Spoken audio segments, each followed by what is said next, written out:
Hello నమస్తే. దసరా నవరాత్రుల్లో నేను వాయనం తీసుకోవడానికని మా అక్క కూతురు వాళ్ళ ఇంటికి వెళ్ళానండి. అక్కడ వాళ్ళు చేసిన పూజ, అమ్మవారి అలంకరణలు అవన్నీ కూడా నాకు ఎంతో నచ్చి ఈ వీడియో చేశానండి. నాతో పాటు మీరు కూడా చూస్తారని. ఆవిడ ఏం చేశారంటే అమ్మవారికి ఇంట్లోనే పీఠం పెట్టి అఖండ జ్యోతి వెలిగించి ప్రతిరోజు అమ్మవారికి రోజుకొక విధంగా అలంకరించారండి. ఆ అలంకరణలు నాకు చాలా నచ్చాయి. అంటే బాగా ముస్తాబు చేసి రోజుకో కొత్త చీర కట్టి రోజుకో విధంగా తయారు చేశారనమాట. మనకి 10 రోజులు 10 అమ్మవార్లు కదండి.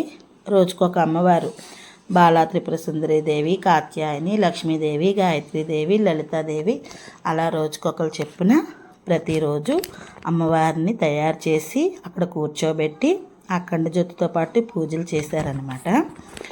అంటే కొన్ని వీడియోలు నేను తీశాను, కొన్ని వీడియోలు వాళ్ళని అడిగి వాళ్ళ దగ్గర తీసుకొని కలిపి పెట్టాను అనమాట. నాకైతే అమ్మవారిని చూడముచ్చటగా చూడాలనిపించింది. చాలా నచ్చాయండి. తయారు చేయడం అంటే మరి కొంచెం ఓపిక కూడా ఉండాలి కదండి. అత్త కోడళ్ళు చూసారా ఎలా చేసుకున్నారో అన్నీ. ఇది అఖండ జ్యోతి పెట్టిన పీఠం అన్నమాట. ఇది నేను భోజనాల రోజు తీసిన వీడియో. ఆ తర్వాత ఏమో బాలా త్రిపుర సుందరి పూజ కూడా చేశారండి. అది అమ్మవారికి అష్టోత్తరాలు స్తోత్రాలు చదవడానికి ముత్తైదులను పిలిపించి అందరితోని స్తోత్రాలు అవి చదివించి ఆవిడ అష్టోత్తరం చేసుకున్నారనమాట. అందరూ కలిసి ఆ బాలా త్రిపుర సుందరి పూజ అన్నాను కదండి, వాళ్ళ మనవరాలకే మొదటగా చేశారండి. మన ఇంట్లో లక్ష్మీదేవి మొదటగా పుట్టినప్పుడు మన ఇంట్లో లక్ష్మీదేవికి తాంబూలం ఇచ్చుకున్న తర్వాత ఎవరికైనా ఇవ్వాలి కదా, అందుకనిసే వాళ్ళ మనవరాలకి ఇచ్చిందనమాట. ఆవిడ పసుపు రాసి పారాన్ని పెట్టి బొట్టు పెట్టి అవి అక్షింతలు వేసి ఇచ్చారు. వాళ్ళ అన్నయ్య, వాళ్ళ చెల్లికి కష్టమైపోతుందని చెప్పి వాళ్ళ అన్నయ్య అందిసుకున్నాడు. ఆ మరుసటి రోజు హోమం పెట్టారనమాట. హోమం కాల్పిస్తారు. ప్రతి సంవత్సరం ఆవిడ అలానే చేస్తారు. హోమం కాల్పించి ఇంట్లో ఉన్న కుటుంబ సభ్యులందరూ వచ్చి సమిధలు వేసిన తర్వాత ఆ మరుసటి రోజు ఏమో భవానీలకి మామూలు ముత్తైదువులకి అందరికీ పిలిచి తాంబూలాలు ఇచ్చారనమాట.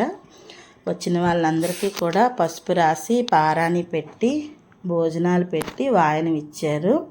వాయనంలోనేమొచ్చి కొత్త చీర, జాకెట్టు, పసుపు కొమ్ములు, కుంకుమ, పువ్వులు, గాజులు, తాంబూలం, ఆకు చెక్క అన్నీ కలిపి ఇచ్చి, అమ్మ మా ఇంటికి ఎవరొచ్చారు తల్లి, ఈ వాయనం అందుకోండి అమ్మ అని చెప్పి ఆవిడ వాయనం ఇస్తారనమాట.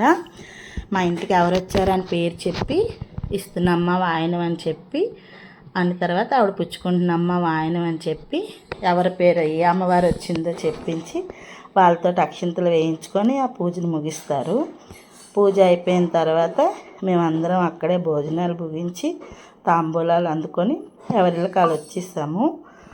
భోజనాల్లో కూడా అన్ని రకాలు పెట్టారన్నమాట.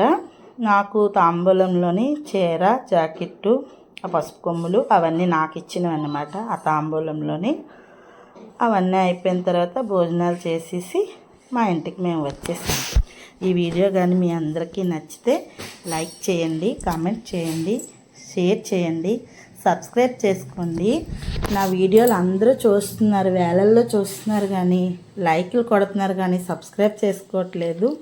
దయచేసి ఈ వీడియో నచ్చితే మాత్రం లైక్ చేయండి, షేర్ చేయండి, సబ్స్క్రైబ్ చేసుకోండి. ఇంకా తొందరలోనే కార్తీక మాసం వస్తుంది కదండి. నేను రోజు ఇంకా కార్తీక మాసం దీపాల వీడియోలు పెడతాను. అంతేకాకుండా రోజు కార్తీక పురాణం కూడా చదివి రోజుకొక వీడియో అప్లోడ్ చేస్తాను. మీకు కూడా వినాలనుకుంటే వినండి.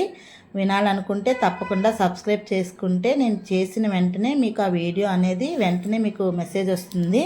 మీరు ఏ రోజు పురాణం ఆ రోజు వినొచ్చు.